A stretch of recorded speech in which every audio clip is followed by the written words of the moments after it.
1947 میں جب ہمارے آرمی چیف یعنی انگریز تھے، ان کو یہ حکم دیا تھا کہ کشمیر کی آزادی کے لیے، کشمیر کے لوگوں کی مدد کے لیے افواج کو کشمیر میں بھیجا جائے، لیکن اس وقت جو ہے نا شاید یعنی ان کی بات اس طرح سے نہیں سنی گئی اور کشمیر یعنی پورے کا پورا آزاد نہیں ہو سکا. آزاد اتنا ہی ہوا جتنا مقامی لوگوں نے اپنی جدوجہد کے ذریعے سے آزاد کروایا. تو قائد اعظم کا تو بڑا واضح موقف تھا کہ کشمیریوں کو اس غلامی سے آزاد کرانا ہے اور کشمیریوں کو مملکت خداداد اسلامی جمہوریہ پاکستان کے ساتھ وابستہ کرنا ہے. اور وہ جو فیصلہ کشمیریوں نے کیا تھا اتنا عرصہ پہلے، یعنی اپنی تقدیر کا فیصلہ کہ انہوں نے پاکستان کے ساتھ وابستہ کرنی ہے، اسی کو آگے بڑھانا اصل میں ان کی منزل تھی. جی جواد صاحب، آپ ہمارے ساتھ لائن پہ موجود ہیں، ہماری آواز آپ سن سکتے ہیں؟ جی بالکل، آپ کی آواز بہت اچھی ہے. اچھا جواد صاحب، آپ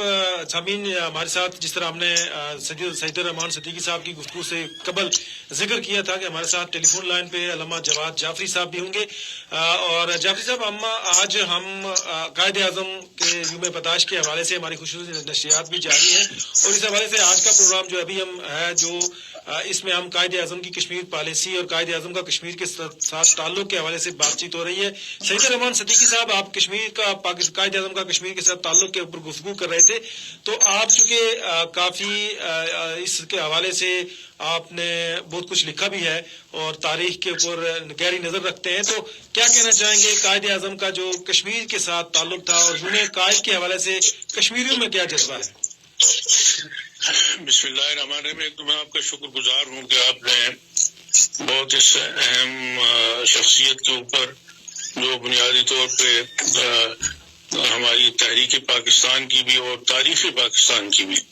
تحریک پاکستان کی بھی اور تاریخ پاکستان کی بھی، پاکستان کے ماضی کی بھی، پاکستان کے حال کی بھی اور پاکستان کے مستقبل کی روح ہے، اور ان کا نام قائد اعظم محمد علی جناح ہے. یہ ہمارے محسن بھی ہیں، ہمارے مربی بھی ہیں اور بابا قوم بھی ہیں. اور میں یہ سمجھتا ہوں کہ اگر ہم فکر اقبال اور قائد اعظم محمد علی جناح کی جو تعلیمات ہیں، اگر ہم ان کے اوپر عمل کریں اور اگر ہم عمل کرتے تو اس وقت پاکستان نہ صرف ساؤتھ ایشیا کی بر عظیم جنوبی ایشیا کی بلکہ دنیا کی عظیم ترین ریاست و مملکت ہوتا. ہم سے بہت سی بھولیں اور چوکیں ہوئی جن کی وجہ سے ہم تھوڑی جو اپنی منزل ہے اس کی طرف ہمارا سفر کھوٹا ہوا، کیونکہ ہم قائد اعظم کے افکار، قائد اعظم کے نظریات اور اقبال کی فکر اس کو اس طریقے سے عملی جامہ نہیں پہنا سکے جس طرح ہمیں پہنانا چاہیے تھا. آپ نے کشمیر کی بات کی، جہاں تک کشمیر اور قائد اعظم رحمۃ اللہ علیہ کا تعلق ہے، وہ تو بس میں اگر ایک بات آپ کو بتاؤں تو اسی سے اس کی اہمیت کا اندازہ ہو جاتا ہے کہ قائد اعظم کے جب آخری لمحات تھے تو ان کے والد جو ہیں علی بخش، وہ کہتے ہیں کہ وہ ان کی زبان پہ جو ایک دو الفاظ تھے ان میں ایک لفظ جو تھا وہ بار بار کشمیر اور کشمیر کی بات کر رہے تھے. اس لیے کہ اقبال یہ سمجھتے تھے، قائد اعظم یہ سمجھتے تھے کہ جو کشمیر ہے وہ جغرافیائی اعتبار سے بھی، فکری اعتبار سے بھی اور نظریاتی اعتبار سے بھی پاکستان کا جزو لا ينفك ہے. اور اسے پھر قائد اعظم کی فکر کے نتیجے میں یہ ہم کہتے ہیں کہ کشمیر پاکستان کی شہرگ ہے. یہ ایک لائف لائن اور جیگولر لائن ہے پاکستان کی، جس کے جیسے انسان کا سانس آتا جاتا ہے تو یہ اس کی زندگی کی ضمانت ہوتا ہے. یہ اس کے رقبے سے اس کی اہمیت کا اندازہ نہیں کرنا چاہیے کہ 84,000 مربع میل ہے یا 86,000 مربع میل ہے یا 1,00,000 مربع میل ہے. یہ اپنی محل وقوع کے اعتبار سے، اپنی جغرافیائی اہمیت کے اعتبار سے اور پاکستان کے ساتھ اپنے تعلق کے اعتبار سے کشمیر پاکستان کے لیے بہت بڑی اہمیت رکھتا ہے، اور قائد اعظم نے ہر سطح کے اوپر، ہر مرحلے کے اوپر اس بات کا اظہار کرنے کی کوشش کی ہے اور بتانے کی کوشش کی ہے۔ آپ یہ دیکھ لیجئے، بر عظیم جنوبی ایشیا کے مسلمانوں کا قائد اعظم، ان کا سردار، ان کے دلوں کی دھڑکن، جن کی ایک نگاہ کے لیے اور جن کی قدم کی ایک جنبش کے آواز سننے کے لیے بر عظیم کے بڑے بڑے زعما اور بڑے بڑے جو ہمارے روسا اور بڑے بڑے ہمارے رہنما ترستے تھے۔ جب رئیس الہرا چودھری غلام عباس پاکستان بننے کے بعد قید سے رہا ہو کے پاکستان تشریف لائے اور قائد اعظم نے انہیں کہا، بلایا کراچی ملاقات کے لیے، تو رئیس الحرار کوئی 1 گھنٹہ پہلے چلے گئے قائد اعظم کے مستقر پہ، ان کے دولت قدے پہ۔ تو جب وہ وہاں پہنچے تو قائد اعظم نے ان کے سٹاف کو کہا کہ آپ ٹھیک جو وقت قائد اعظم نے دیا اس پہ آپ کو تشریف لانا پڑے گا۔ تو قائد ملت چودھری غلام عباس نے کہا کہ میں انتظار کر لوں گا، کوئی مسئلہ نہیں ہے، میں آ گیا ہوں، میں خود جان کے پہلے آ گیا ہوں قائد کے احترام میں کہ میں پہلے پہنچ گیا ہوں۔ ان کا ہم معذرت خواہ ہیں اس لیے کہ قائد اعظم کا حکم ہے کہ وہ آپ کو خود دروازے پہ ریسیو کریں گے۔ یہ وہ تعلق تھا قائد اعظم کا، یہ صرف قائد ملت کے لیے نہیں تھا، یہ کشمیری قوم کے لیے تھا۔ اس لیے کہ رئیس الحرار چودھری غلام عباس جو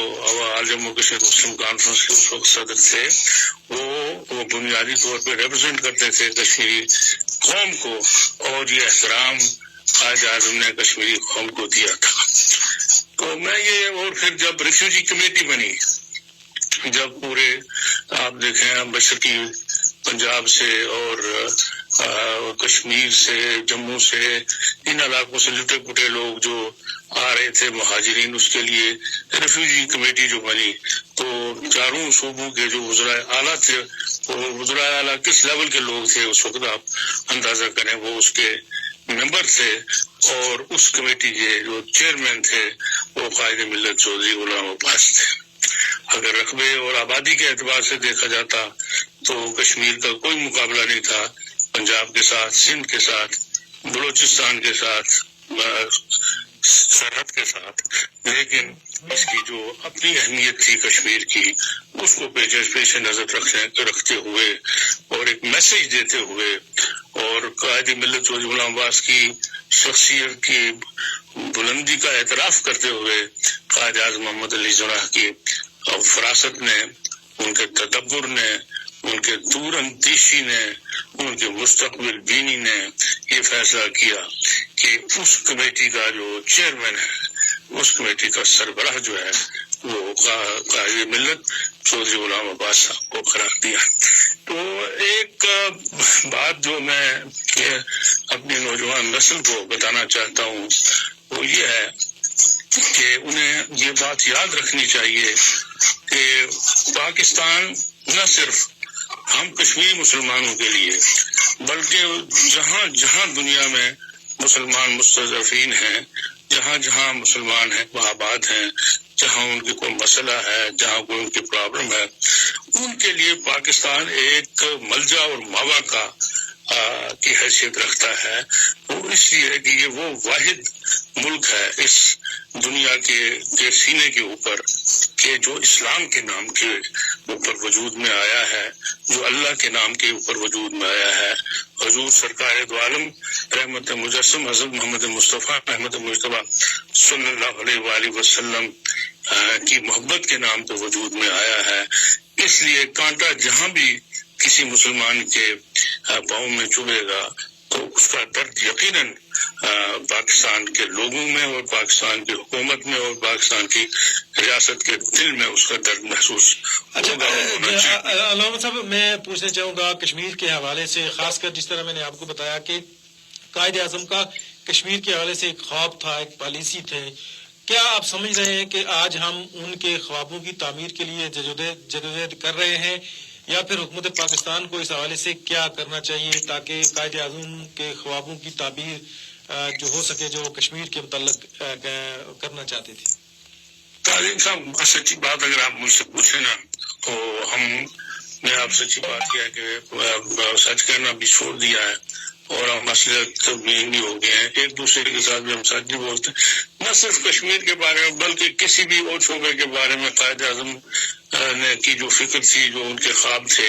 یا علامہ اقبال کا جو تصور تھا یا جو ان کے خواب تھے، ان کو ہم رنگ تو نہیں بھر سکے. اگر رنگ بھرتے تو پھر نہ مشرقی پاکستان ہم سے الگ ہوتا، نہ جو ہم اس وقت جس صورتحال سے گزر رہے ہیں وہ ہوتی. قائد اعظم نے تو کشمیر کو جب یہ کہہ دیا تھا کہ پاکستان کی شہرک ہے تو ان کے ذہن میں کوئی ابہام ہی نہیں تھا، ان کے ذہن میں کوئی اس قسم کی کوئی مسئلہ ہی نہیں تھا کہ یہ کشمیر کا جو یہ قضیہ اس طرح جس طرح الجھا ہے اس طرح الجھے گا، اور اس کے یہ زلف گراگیر کی طرح جس کی سلجھنے کی کوئی صورت ہی اس وقت تک آپ دیکھیں نا کون صدی گزر گئی ہے نظر نہیں آتی. تو قائد اعظم کی فراست تو یہ تھی کہ کشمیر اور پاکستان کی نہ صرف خطے ایک دوسرے کے ساتھ جڑے ہوئے ہیں اور ملے ہوئے ہیں، بلکہ ان دو خطوں کے عوام ذہن میں رہنے والے لوگوں کے دل بھی جڑے ہوئے ہیں، ذہن بھی جڑے ہوئے ہیں، سوچیں بھی جڑی ہوئی ہیں. اگرچہ پاکستانی قوم نے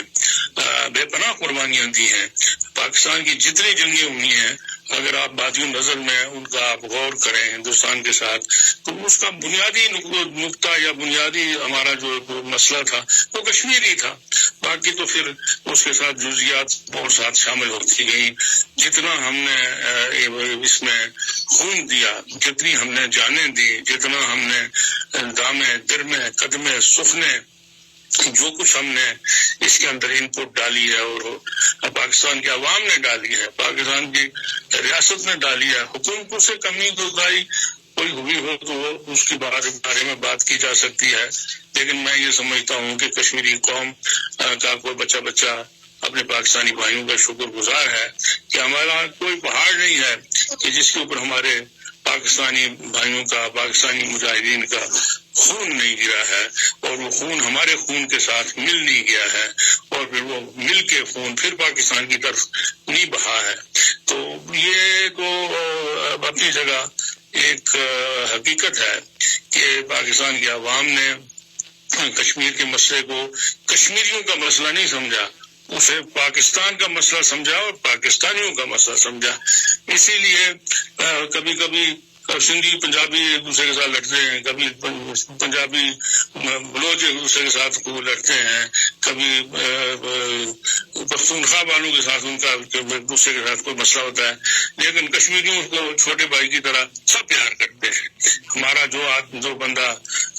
میرا مشاہدہ ہے کہ جس وقت کسی کو میں سارے پاکستان میں پھرتا ہوں، نہ صرف پاکستان میں پھرتا ہوں بلکہ دنیا میں پھرا، تو مجھے جہاں کہیں پاکستانی ملا تو اس نے 10 آدمیوں کو چھوڑ کے جو وفد میں شامل تھے، جب پتہ چلا کہ علامہ جواد جعفری صاحب کشمیر سے ہیں، وہ لپک کے میری طرف آئے اور میرے گلے میں اپنی باہیں ڈال دی. ہمیں پاکستان سے بے پناہ محبت ملی ہے اور پاکستانیوں سے بے پناہ محبت ملی ہے، لیکن اس محبت کو اس کو سمت دینی چاہیے، اس محبت کو کوئی رخ دینا چاہیے، اس محبت کا کوئی زاویہ تلاش کرنا چاہیے، اس محبت کا کوئی نتیجہ نکلنا چاہیے. دوبارہ جو پالیسیاں ہیں، ہمارے پالیسی سازوں کو، ہمارے ارباب اختیار کو، ہمارے ارباب حل و اخت کو، ان کو دوبارہ ایک فکر مقرر کرنی چاہیے اپنی جو پالیسیز ہیں، اور خصوصاً نوجوان نسل کے اندر جو ابہام پیدا ہو گیا ہے، امبیگوٹی جسے انگریزی میں کہتے ہیں، جو امبیگوٹی آ گئی ہے، اس ابہام کو دور کرنے کی کوشش ہے. کیا یقیناً اس کو پوری قوت کے ساتھ، اس کو دلیل کے ساتھ اس کنفیوژن کو دور کرنے کی کوشش کرنی چاہیے. یہ ہماری جو نسل ہے، میری عمر کے جو لوگ ہیں، ان کا یہ ذمہ داری ہے، ان کو یہ بتانا چاہیے کہ یہ جو دیوار بنی ہے، اس کے جو گارا ہے، اس میں پانی نہیں لگا، اس میں ہمارے آبا و اجداد کا خون لگا ہے، اور ایک دن میں، ایک ہفتے کے اندر جموں میں 3-4 لاکھ لوگوں نے اپنی نہ صرف جانیں دی بلکہ عزتیں بھی دی، عصمتیں بھی دی، گھر بار بھی دیے، اپنا کاروبار بھی دیا، اور سب کا مقصد ایک ہی تھا کہ ایک ایسا ٹھکانہ بنے، ایک ایسا آشیانہ بنے، ایک ایسی جگہ بنے کہ جہاں پہ اللہ اور اللہ کے رسول کو ماننے والے، ان کے راستے پہ چلنے والے بھائیوں کی طرح رہیں، ایک دوسرے کی باہوں میں باہیں ڈال کے دل سے دل ملا کے زندہ رہیں۔ تو ہمیں ان نفرتوں اور قدورتوں کو دور کر کے، اور یہ بے معنی اور لا یعنی اختلافات و انتشار جو کچھ ویسٹڈ انٹرسٹ رکھنے والے ففتھ کالمسٹ جو ہیں، یہ پاکستان بننے کے ساتھ تھی، اور پاکستان بننے سے پہلے بھی یہ لوگ سرگرم عمل تھے کہ پاکستان نہ بنے، اور جب پھر پاکستان بن گیا تو یہ ان کی آنکھ میں کانٹے کی طرح کھٹکتا رہا، اور وہ اب بھی کوئی موقع ضائع نہیں ہونے دینا چاہتے۔ تو اس لیے ہمیں جو مخلص لوگ ہیں، جو پاکستان کی قدر جانتے ہیں، جو یہ ایک نعمت غیر مترقبہ ہے تعظیم صاحب اللہ تعالیٰ کی طرف سے، آج آپ دیکھ لیں ساری دنیا کے اندر، ابھی آپ غزہ کا دیکھ لیں، ابھی آپ لبنان کا دیکھ لیں، ابھی آپ سیریا کا دیکھ لیں کہ کس طریقے سے کیا صورتحال وہاں پہ بنی ہوئی ہے۔ تو یہ پاکستان ایک جائے امان ہے، اور خدا کا کرم ہے آپ کے وسیلے سے پاکستان کے اپنے دوستوں سے، ان بھائیوں سے، نوجوانوں سے بھی، اور سیاستدانوں سے بھی، اور حکمرانوں سے بھی گزارش کروں گا کہ خدا کے لیے یہ خدا کی جو نعمت ہے اس کی قدر کیجیے، اور قائد اعظم کی جو فراست ہے اس کو سلام کیجیے، اور جس درد مندی کے ساتھ انہوں نے اپنی بہن کے ساتھ انہوں نے کہا کہ میری بہن فاطمہ جناح اور میرا سیکرٹری اور میرا ٹائپ رائٹر ہم نے مل کے پاکستان بنایا، یعنی پتہ چلا کہ اگر 2-3 لوگ بھی خلوص کے ساتھ کام کریں تو اس صدی کا سب سے بڑا معجزہ جو پاکستان کی صورت میں وجود میں آیا، اس میں قائد اعظم نے کہا کہ میرا secretary, my typewriter and my sister فاتوی، ان کا اس کے اندر انپٹ جو ہے وہ انہوں نے دیا، اور ان کے خلوص کے نتیجے میں جس طرح وہ قائد اعظم کے ساتھ کھڑے ہو گئے، اور کھڑے ہو کے انہوں نے ایک سمجھے جہاد کیا، فکر کا جہاد، علم کا جہاد، سوچ کا جہاد، انٹلیکٹ کا جہاد وہ کیا، اس کے نتیجے میں اتنا بڑا معجزہ پاکستان وجود میں آیا۔ ہمیں بھی جہاد کشمیر میں اپنی فکر کو اثر نو منظم کرنا چاہیے۔ دیکھیں تعظیم صاحب، اس وقت تیر اور تفنگ سے زیادہ، اس وقت کسی گولی سے زیادہ، کسی بم سے زیادہ آپ کی فکر جو ہے، آپ کی سوچ جو ہے، وہ یہ ہر دور میں رہا ہے، آج کا ہی نہیں ہے، لیکن آج کیونکہ ذرائع ابلاغ نے اسے اور زیادہ اہم بنا دیا ہے، تو ہمیں اپنا یہ محاذ بھی جو ہے اس کے اوپر یکسوئی کے ساتھ، دانش مندی کے ساتھ، فراست کے ساتھ، تدبر کے ساتھ، خلوص کے ساتھ، یکجہتی کے ساتھ، اور دیانت فکر کے ساتھ۔ فکری دیانت جو ہے نا، یہ جی فکری دیانت، انٹلیکچوئل آنیسٹی جس کو انگریزی میں کہتے ہیں، انٹلیکچوئل آنیسٹی بڑی ضروری ہے۔ اس میں مثلا میرے 10 اختلافات پاکستان کی حکومت کے ساتھ ہو سکتے ہیں، پاکستان کے حکمرانوں کے ساتھ ہو سکتے ہیں، لیکن میری فکری دیانت اس بات کی متقاضی ہے کہ کسی شخص کے ساتھ میرا اختلاف جو ہے وہ میرے ملک کے ساتھ اختلاف کا باعث نہیں بننا چاہیے۔ علامہ صاحب بہت شکریہ آپ کا، ہمارا ٹائم چونکہ بہت محدود ہوتا ہے اور آخری منٹ ہمارے پروگرام کا چل رہا ہے، آپ نے بہت مختصر وقت میں بڑی جامع انداز میں قائد اعظم کی کشمیر پالیسی، قائد اعظم کا کشمیر کے ساتھ تعلق اور یوم قائد کے حوالے سے جو اہم پیغام ہے وہ نوجوان نسل تک پہنچایا، اور ہم آپ کے شکر گزار ہیں۔ اور سامعین اکرام، یہ تھے علامہ جواد جعفری جو ہمارے ساتھ ٹیلی فون لائن پر موجود تھے، اور اس سے پہلے پہلے بھی ہمارے ساتھ پروگرام میں شریک تھے سعید الرحمان صدیقی،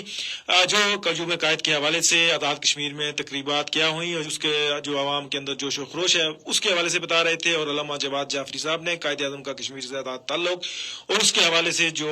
ان کی پالیسی تھی اور جو ان کا خواب تھا اس حوالے سے گفتگو کی۔ سامعین اکرام، ہمارے پروگرام کا وقت جہاں اختتام کو پہنچتا ہے، تعظیم یاسین کو اجازت دیجیے، اللہ نگہبان۔